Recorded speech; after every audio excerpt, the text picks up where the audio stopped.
पूरे परिवार की हत्या की, करोड़ों के जेवरात लूटे। जब जेवरात बट रहे थे तो लालच के चक्कर में उसके दोस्त ने इसको भी मार दी। मलाका हत्याकांड हुआ ये था कि 2 जून जब आस पड़ोसियों को इस घर से बदबू आने लगी, घर का ताला भी लगा था, तो उन्होंने पुलिस को खबर की।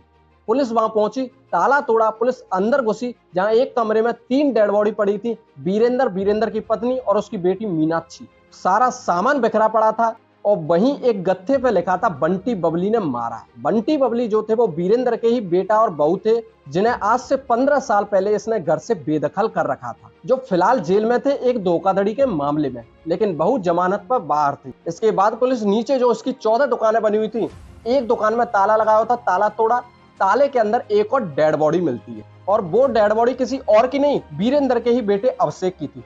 अब पुलिस के सामने सबसे बड़ा सवाल था कि पूरे परिवार की हत्या करने वाला मास्टरमाइंड कौन था। इसके बाद पुलिस ने आसपास के जितने कैमरे थे कैमरे चेक किए, गलियों के कैमरे चेक किए।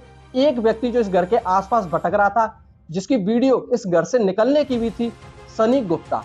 सनी गुप्ता जो था वो अभिषेक का ही दोस्त था। थोड़ा पीछे चलिए, घटना के दिन 31 मई। अभिषेक जो था काफी बिगड़ैल लड़का था, बाहर से लोगों से पैसा लेता, पैसा खर्च करता और वो पैसे लेने के लिए घर आते। इस बात पर उसके बाप की हमेशा इससे बनती नहीं थी और इसको भी अपनी संपत्ति से उसने बेदखल कर रखा था और इसको पैसे खर्च करने की बहुत गंदी आदत थी। इसने कई लोगों से उधार ले रखा था। अब वो उधार चुकाए कैसे? इसने दोपहर 2 बजे अपने दोस्त सनी गुप्ता को अपनी दुकान में बुलाया, वहां बियर और कचौड़ी की पार्टी की और इसी पार्टी के दौरान अपने पूरे परिवार की हत्या करने का प्लान बनाया। इस बीच शाम 5 बजे जब मीनाक्षी उसकी बहन नीचे आई दुकान खोलने के लिए, सबसे पहले उसके सर पर रॉड से प्रहार कर दिया और उसकी हत्या कर दी। इसके बाद उसको सीढ़ियों से ऊपर उसी कमरे में ले गए जहां उसके माता पिता बैठे हुए थे और दोनों माता पिता के सर पर रॉड मारकर उनकी भी हत्या कर दी। इसके बाद दोनों ने फर्श से सारे खून को साफ किया और सारे सामान को बिखेर दिया और 2 से 2.5 करोड़ के जेवरात लूटे और इसको अभिषेक अपनी दुकान पर ले जाकर दोनों में वहां आपस में बंटवारा हुआ और बंटवारे में कम और ज्यादा को लेकर दोनों में बहस हुई, लड़ाई हुई और इसके बाद सनी गुप्ता ने अभिषेक के सर पर भी रॉड मारकर उसकी हत्या कर दी। इसके बाद सनी ने वो बैग अपनी समोसे की दुकान की छत पर छुपाया